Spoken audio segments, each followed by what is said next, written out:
Oh, they're beautiful. One of the best.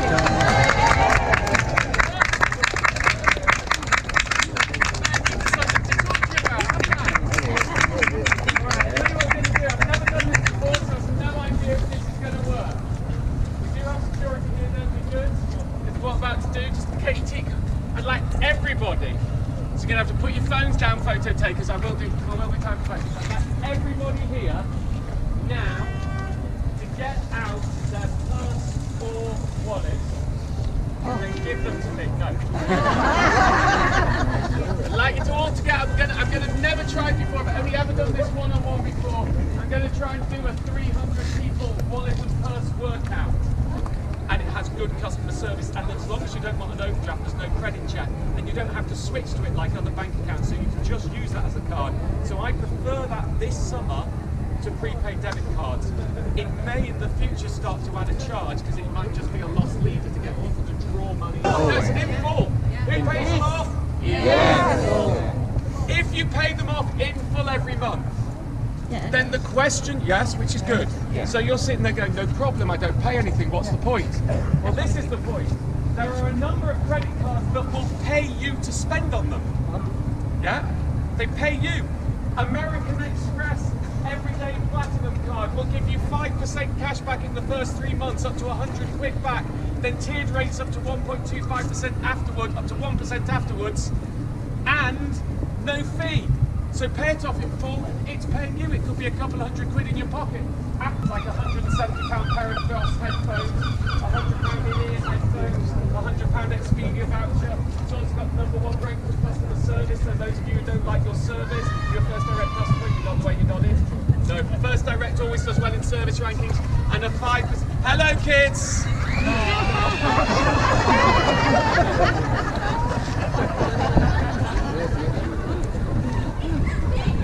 Right, your Saga card.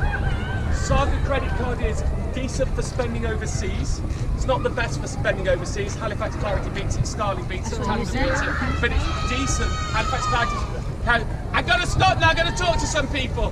It's decent for spending, but it doesn't pay you anything in the UK. For example, if you went for the Tandem credit card, it has the same good spending thing abroad, that it doesn't add to the exchange rate, but it also gives you 0.5% cash back on spending here.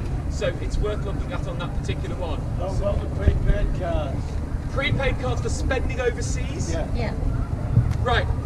The advantage of prepaid cards, so anyone going on holiday, I'm going to move to this. You've moved me on, but we'll do it with. I like being asked questions. So, if you're going abroad this summer, the best way to spend is on the right plastic. The worst way is on the wrong plastic. There are certain, just to say, anyone here with a Lloyds debit card, a Halifax debit card, a Bank of Scotland, any of those debit cards, they are the overseas debit cards from hell. Do not use them to spend abroad. Not only do they not give you an good exchange rate, not only do they give you charges on withdrawing cash, they also add a charge when you spend. You would be better off on any other plastic, even a credit card paid off in full. Now it's a good one, because we're talking debt here, sir. Is it at 0%? You don't know. Anybody, if you have existing debt on a credit card and you're carrying it, you have to make sure you minimise the interest. And the reason for that is simple.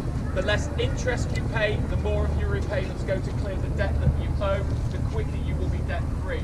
The classic tool for doing this is a balance transfer. A balance transfer is when you get a new card. Pretend there's a card in my hand, magic and graphics and all that. You get a new card, it pays off the debts on your old card for you, so you owe the new card the debt. But you need to have them open, because we don't need to see what's in them. So we're going to go and see. Okay. So first of all, get your bank card out. We're going to start with debit cards. Debit cards out first, everybody. Where is it? Madam, stand this centrally and not go over. You'll be in trouble with me. Right, so your debit cards, what have we got over there? We got an M&S Bank, so you switch, got the £125 for signing up. Yep, you're good. HSBC, when did you switch, recently or long term? Long term. They've never paid you, they pay you no interest. Your bank, do you like the service? Yeah, it's okay. So here's the thing, stop bitching, start switching. If your bank is not working well for you, if it's not making you feel wanted and valued and paying you to be there, then don't give it your customers. The people standing next to you, M&S Bank, we'll pay you £125 in M&S vouchers for joining it. He'll give you a linked 5% regular savings account, and you get one of those as well. Right? It will give you a 0% overdraft, so why stick with them? Man now showed me a Santander card, was that it? Are you with the 123 account? Yeah. Okay, the 123, who's with the Santander 123? Lots of people come to see me and will, because I used to say it was a really good account. Did you note the tense? You that. Here, how much cash back does it give you? Charges £5, do you know roughly? £5. You make about £5 from it, do you? Oh yeah, more. Roughly, who else? About £5 more or less? More than £5. So the Santander, some of the yes, how much cash back? 25. It can't be £25. Is that with interest? Yeah. And what we got over here, let's have a look as we go over here. Barclaycard, Visa, Barclay. Why are you with Barclaycard? Oh, you have a problem, sir. If I were a doctor, I would say there's an illness of loyalty going on here. The man is a sinner, everybody.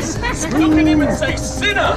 Sinner! You're a money-saving sinner, sir. Loyalty is a terrible thing. It's great in relationships. It's not a good thing when it comes to your finances.